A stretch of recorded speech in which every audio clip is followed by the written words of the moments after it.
people got very good at doing the wrong thing. How system learn harm and how alignment restores life.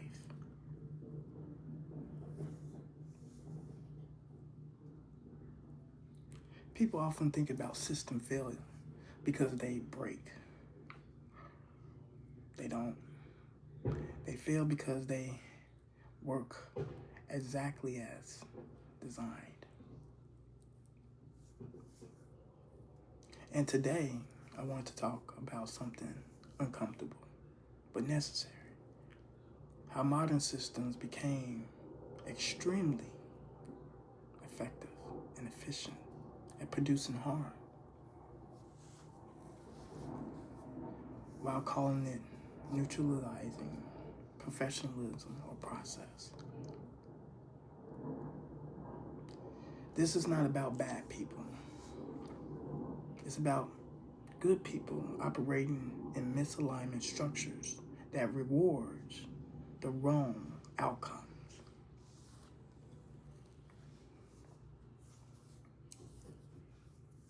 The moment of triggered. Nothing begins when someone finally breaks. That is a lie. Most systems rely on that. They tell us that change begins at collapse. When someone is inspired enough or loud enough, damaged enough to justify attention. But collapse is not a beginning. Collapse is a late signal. It is a cause already observed by the human body.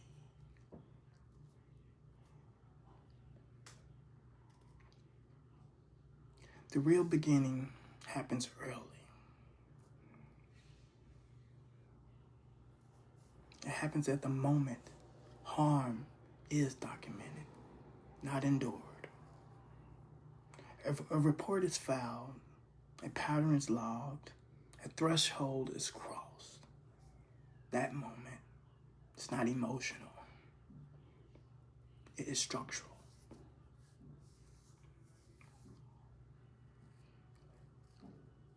Yet most institutions treat this moment as an inconvenience, a complaint to be managed, a liability to be minimized, a delay to workflow. Why? Because they are designed to wait people out. They confuse truth with timing. Truth to make, to take time. Harm does not. Under alignment logic, the moment of trigger is treated as what it actually is, a signal of risk.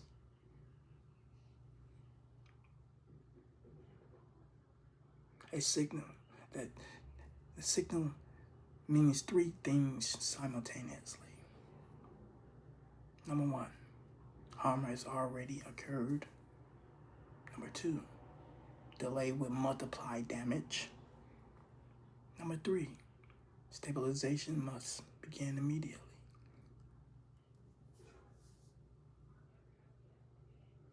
No verdict is required to recognize risk. No investigation is required to justify protection. Once the system is notified, neutralizing, it's no longer an option. Neutralize after notification is not cautious. It is compliance.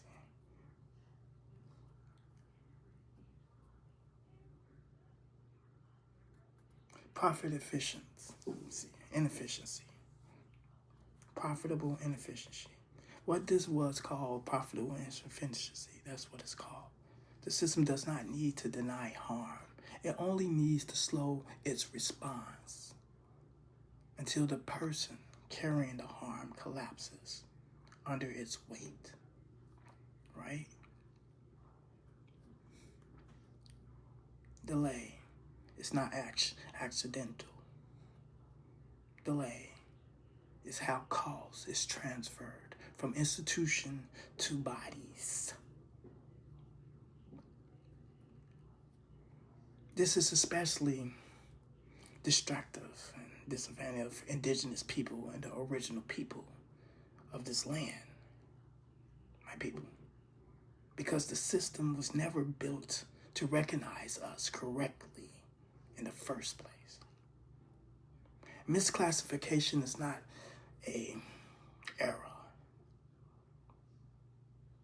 It is a financial strategy.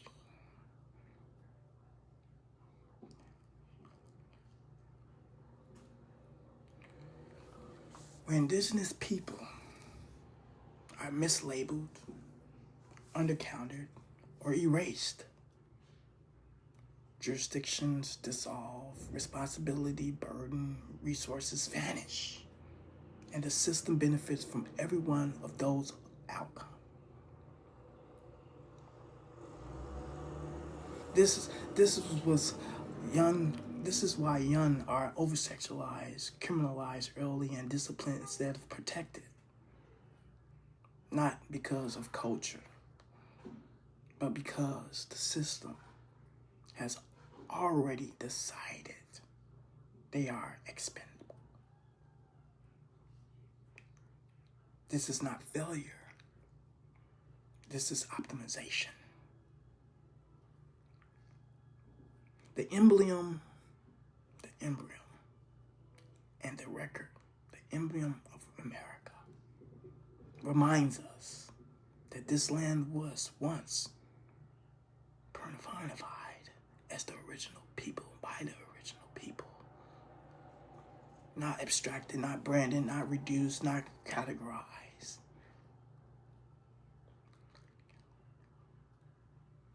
And during what we call now Black History Month, a deeper examination is required. Because this history is not just about celebration. It's about classification. In 1924, Whopper-Plecker Racial Integrity Act reclassified many organic indigenous identity people as colored, collapsing indigenous jurisdiction into a racial caste. In the early 1900s, Franz Bras challenged Riggs' racial threat theory. 1941, Miguel Herrera, I believe I'm pronouncing it, reshaped the academic review of Black identity. In 1988, the term African American became widely institutionalized. Over time, our people, us, were re-recorded as colored, Negro, Black, Indian, Moor, Freeman, African American. Each shift carries consequences for the land claims of treaties recognizing those institutional responsibility. Black History Month then is not only about remembrance. It's about understanding how identity was administratively engineered and how those records are still governed, access denied, negligence, neglect of today. Branding without responsibility. This is where branding enters. Many institutions now brand themselves as American Indian organizations, a classification rooted in federal construct like the $5 Indian Acts, which monetize indigenous identity while limiting the actual protection and recognition of the obligations of our people, the original people. The brand reminds us, right, gonna let that land. The support does not. This is why Indigenous Indigenous people, my people, often receive little to no material support from institution that claims that represents American Indians. Not because those institutions just miraculously don't care, but because branding replaces responsibility. The classification exists. The jurisdiction does not activate. The language is used. The obligation is deferred. And when support is required, when response is delayed, when redirect and redissolve into process that is profitable inefficiency, the system does not deny harm. It outweighs the harm. This is not a breakdown of the system. This is the system working as designed. This is not failure. This is optimization.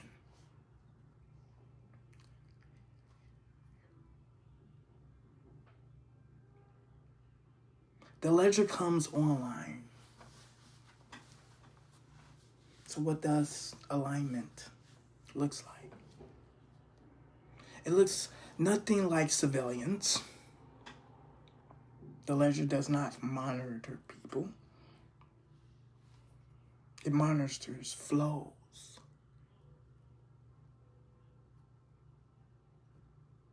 Once activated, the ledger tracks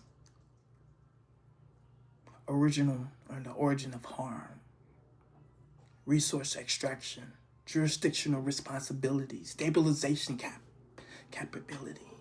capacity. And the ledger did not ask, are you worthy? It calculates where the cost goes. That is a shift. Under resource-based alignment, the moment harm is reported, status changes instantly. A person is no longer treated as a complaint or compliance, a problem or a risk to the institutions. They are treated as a risk-bearing node, a protecting signal source, a system participant. From that moment forward, the question is no longer, can you prove it? The question becomes, why at this cost still sits on human beings? Because harm cannot be reported, it can't be tracked. If it can be tracked, it can be routed. And if it cannot be routed, it does not have to destroy a life. I'm gonna let that land. My closing, the choice. Every system faces the same choice. After notification, will it observe risk or will it expose risk to the individual? Misalignment systems always choose export. They call it policy, procedure, budget discipline. But what they are actually doing is charging interest on human life. Alignment ends that practice. Not because someone wins a case, but because the system has been notified. And once notified, a system is no longer has the right to remain neutral. This is the moment everything changes. Not when someone breaks, but when harm is finally seen as a cost the system must carry, instead of a burden that can quietly assign to the most vulnerable.